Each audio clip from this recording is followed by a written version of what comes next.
Gone is a dark continent calamity. Why do I think this? Well, reasons. The 5 calamities are also known as the 5 threats, and these are a collective of creatures that each hold the potential to drive humanity into a state of extinction. Their appearance in this realm is not natural, and they do not belong here. Each creature is the result of humanity daring to venture out of Lake Mobius and onto the mainland of the Dark Continent. The names of these calamities are Brion, Ai, Pap, Hellbell, and Zobai. Each is capable of seemingly infinite power, and quite frankly, it's a miracle that humans haven't been wiped out yet as I record this video. Of the 5 documented calamities brought back to the human realm, only 2 have been accounted for, Ai and Zobai. The botanical weapon Brion, the twin snake Hellbell, and Pap have yet to be located, and that is despite their confirmed presence in the human realm. That is terrifying. But the even more truly terrifying fact is that these are the 5 calamities that we know of. Humanity has embarked on far more than 5 voyages to the Dark Continent, almost none of them being documented, and we know of at least 3 undocumented trips, 2 involving Isaac Netero and 1 involving Don Freecss centuries ago. So that's at least 3 more calamities that humanity could be cursed with. And there's no way of knowing how many more. There's even a theory that all of the magical beasts we see in Hunter x Hunter were originally from the Dark Continent. However, most magical beasts aren't quite consistent with the raw power of the calamities. And you know what? Neither are most humans for that matter. Whereas Gon, this little boy thing, he's very consistent with the power of a calamity and could very well be one of them, or could have one hidden away within him, in much the same way that Narnika was hidden within the Zoldyck family. And eventually it was revealed that Narnika's true identity was the Calamity Eye, which is a fact that a lot of people seem to miss when picking up the Hunter x Hunter manga. It might be a bit of a translation problem because there is something that does get lost, because in both Japanese and English, Narnika has a peculiar way of saying yes. In the English translation, Narnika always says K as in okay. However, in Japanese, Narnika says I as in hi, meaning yes, which also happens to be the name of the aforementioned calamity. So in Japanese, I operates on the Pokemon theory of mostly only being able to say its own name, although I is able to share its feelings with Alaka, who acts as its vessel. Also in volume 33, Togashi quite blatantly states that Narnika is I, with this drawing labeled I, and having it state that I'm from the Dark Continent. As for the reason why Narnika inhabits the body of Alaka Zoldyck, that's still currently unconfirmed, but it's highly likely that it has something to do with Alaka's relative Zig Zoldyck having visited the Dark Continent with Isaac Netero in the past. From what we're aware of, humanity doesn't get any free trips to the Dark Continent. Whether the mission is successful or not, and I guess I should say we've never heard of a successful mission, but regardless, an all-powerful entity known as the Guide sends a calamity back with any survivors as punishment for daring to travel to the darkest of continents. So even if Zig, Netero, and Lene were able to make it back to the human realm without incident, the Guide could have sent I with them, and as punishment, cursed the Zoldyck family line to carry this calamity. Also, as a side note, this could have happened with Netero's family as well, and his son beyond Netero could be possessed by a Dark Continent creature, which is why he's ever so desperate to get back there, to go home, really. But what are the trademark features of a Dark Continent calamity? Well, the biggest one is near limitless access to power via their own uniquely evolved mechanisms, and I isn't the only example of this. The Ant King Meruem was also capable of essentially unlimited power, or at the very least, the Chimera ant species had that potential for infinite growth. There are only 3 known entities who have displayed this godlike power: Meruem, Narnika, and Gon. Even by the standards of the harshest, most restrictive of Nen vows, what Gon achieved here was off the charts. Even if he wasn't from the Dark Continent, he could still be labeled a calamity. And in the event that Gon is still 100% pure human, that would mean that he briefly became the most powerful human to have ever existed. But there is one unaccounted for calamity that Gon does somewhat resemble. Also, this fictional hunter content is sponsored by Holzkern, the market leader for watches, jewelry, and accessories crafted with carefully selected natural materials. In all honesty, I'm not a huge fan of accessories, because most of them are too loud and present and in your face for my kind of more reserved personality. But Holzkern, in a manner that I'm going to describe as somehow, manages to really nail that understated refinement that I'm looking for. Like this bad boy right here. This is the Naturalist, which combines stainless steel, marble, and brown leather to produce an absolutely gorgeous watch, a stunning blend of diverse materials and durability with Holzkern's metal core technology. Of course, they also provide a wide variety of cool rings and bandlets with ranges for men and women, which I took full advantage of by getting my wife a pair of marble and rose gold concentric earrings. And Holzkern has more than 1,000 products, so they make for ridiculously good gifts that are going to save me quite a few birthdays, anniversaries, and Christmases this year. And they're especially amazing because each of them come in these stupidly satisfying boxes. I mean, just listen to this, right?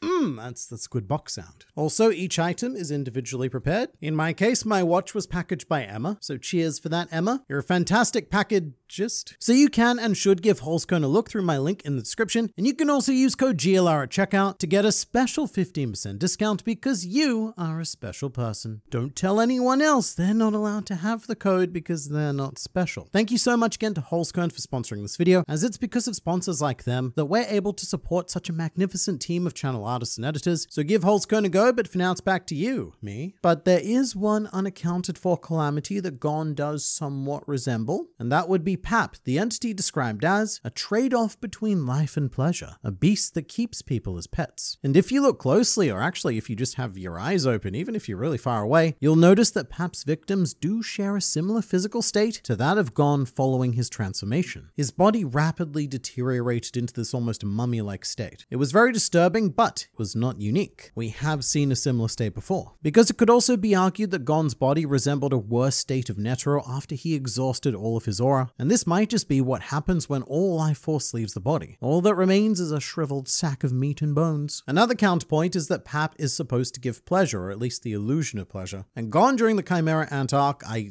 don't know if I could describe him as pleasurable. Pap is meant to keep humans in exchange for making them think that they're getting what they want. So of all of the Dark Continent creatures to become a victim of, Pap is probably the least horrific. But during Gon's transformation, everything that was stated about him implied that that was a state far worse than death. But then again, Gon didn't necessarily see it that way. Because if we examine what Gon assumed his last words to Killua were, he's pretty happy. I'm fine. It doesn't hurt. It makes me a little happy. I can be just like Kite in the end. I feel a little better now. He said that after his arm was cut off and he was preparing to die. Sounds almost pleasuresome. Pap's hunting practice is to make people feel as happy as possible for it to be allowed to feed on them. And in this pursuit, who knows what kind of power Pap is capable of. Pap could have granted Gon's wish and lent him all of the aura required to defeat Pito, as well as giving him a feeling of general loveliness even after having lost an arm, at the cost of making Gon its pet. And given that Pap can shrivel bodies to a teeny tiny size, try that again. And given that Pap can shrivel bodies to a teeny tiny size, it's not out of the question to think that Pap is also capable of injecting some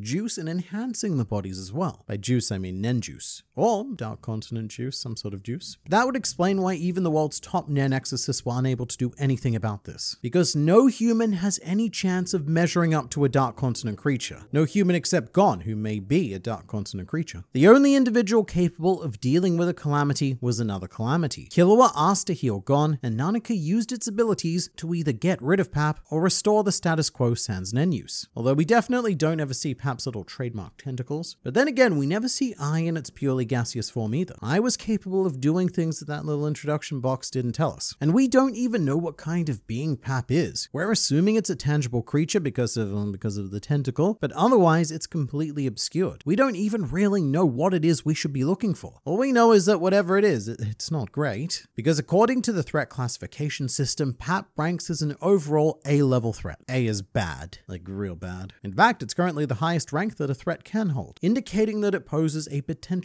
extinction level event for humanity. Meanwhile, the Chimera and King Meruem included were only assigned a B-level threat, so just let that sink in. Also, something I've never seen anyone else mention in any video or post on the internet is that the overall scores, the A's, the B's, and etc., they're all an average of the various sub-scores, and Pap happens to have an A in ferocity, which it should be noted, not all of the other calamities have. The botanical weapon Brion, for example, only ranks as a B in ferocity, whereas Zobai is a C. So Pap is actually one of the more aggressive calamities, and after seeing what Gon did to Pito, I would certainly call that situation quite ferocious. The thing is, even if this were true, Gon probably wouldn't have been Pap's original host. Jing mentions that victims of Pap have been found, and we even see some Pap victims in the lab in chapter 341, along with a lot of Ai victims. So these two calamities have been causing chaos for quite some time in the good old human realm. So the biggest evidence against Pap is that it was supposedly the calamity brought back by a failed voyage from the Bergerossa Union. They were searching for a super special rock that could generate up to 20,000 kilowatts of electricity in a day, like a teeny tiny little rock that size. And there were so many of them. Think of all the electricity. That's what they thought. And so they sent 1,000 people to the Dark Continent, with 993 of them falling victim to Pap. And for the 7 who did make it back, Pap was sent along with them. But you could make the same argument for I. I was supposedly the calamity sent back after a voyage by the Mimbo Republic to seek the Trinity Elixir. However, that doesn't explain why it eventually made its way into a Zoldyck. The cleaner explanation is to assume that it had something to do with Zig's voyage. But there's more than one I. I isn't a single creature, it's a race of creatures. And there's also more than one Pap. So a simple solution is that there could, terrifyingly, be multiple I's and multiple Paps all roaming about in the human world as a result of different voyages. So this doesn't kill the theory. The fact that Pap existed in the human world before Gon was born is fine. One could have been on Whale Island and decided to inhabit him, or Gon could be an undocumented calamity that we're not aware of. Thing is, Gon, he's a bit of a mystery child. As far as Mito is concerned, Gon just appeared one day with Jing, and Mito took Gon from Jing because she didn't think that Jing could raise a child, and she was correct. But Gon's origins are so mysterious that countless wacky theories have popped up to explain it, such as a personal favorite of mine, which is that Jing used Greed Island to create Gon through a combination of cards, including the wonderful pregnancy stone. I know it sounds ridiculous, but it's a bizarrely plausible idea, which I've done a whole video on here if you're interested. The whole Freecss lineage is one big mystery though. Considering that Gon is the main character, we know almost nothing about his family. We know so much about so many other families, but not his, especially the ancestor that may have started all of this. As stated before, even daring to access the Dark Continent is an affront to existence. Calamities have been described as the price humanity paid for stepping into the New World. And whilst earlier I said that we were unaware of any successful voyages, I would be remiss not to note that there is one ongoing mission taking place, which is the journey of Don Freecss, who has spent potentially the last 300 years walking around the shoreline of Lake Mobius and logging his findings in 2 editions of Journey to the New World, one volume of which has actually made it back to the human world somehow. I say somehow because it's implied that Don himself still has yet to return. But if anything was able to return, then I highly doubt that the guide would have let that go unpunished. And for Don's transgression, the guide could have done a very similar thing that was implied to curse the Zoldyck family. Send a calamity back to the human world and have it specifically plague the Freecss lineage. So the idea is as follows. Over 300 years ago, Don Freecss made his journey to the Dark Continent because he's a bit of a mad lad. And time passes, a lot of time passes. Everyone who knew Don dies, and so everyone forgets about him up until a century or 2 later, when the first part of his book Journey to the New World is published, containing all of the Dark Continent phenomena that the human realm would eventually and unfortunately come to recognize. And along with however that book appeared, the guide sent a calamity to punish Don, his family, and by extension all of humanity, which may or may not have been a Pap. Then at an unknown time, another voyage occurs with Netero, Linné, and Zig Zoldyck. Netero realizes that, mate, the Dark Continent, not really what I was looking for, and the group return. However, as punishment for their actions, the guide sends them back with I, who eventually manifests within Alaka. Then during the modern day, these 2 cursed family lines find themselves entwined with the friendship of Gon and Killua, a fact that doesn't go unnoticed by Isaac Netero, who was quite surprised to see a Freecss and a Zoldyck together, and then decides to test them. Because Killua grew up with a calamity for a sibling, and eventually makes a best friend who also may be a calamity, and when that reveals itself, Killua finds a best case scenario to deal with both, by healing Gon and allowing him to live a normal life doing chores and homework with Mito, while simultaneously liberating Alaka and Nanika. That's the complicated explanation. The simple explanation is that Gon just got really upset with Mito that day. And whilst I always preach the link between Nen and emotion, I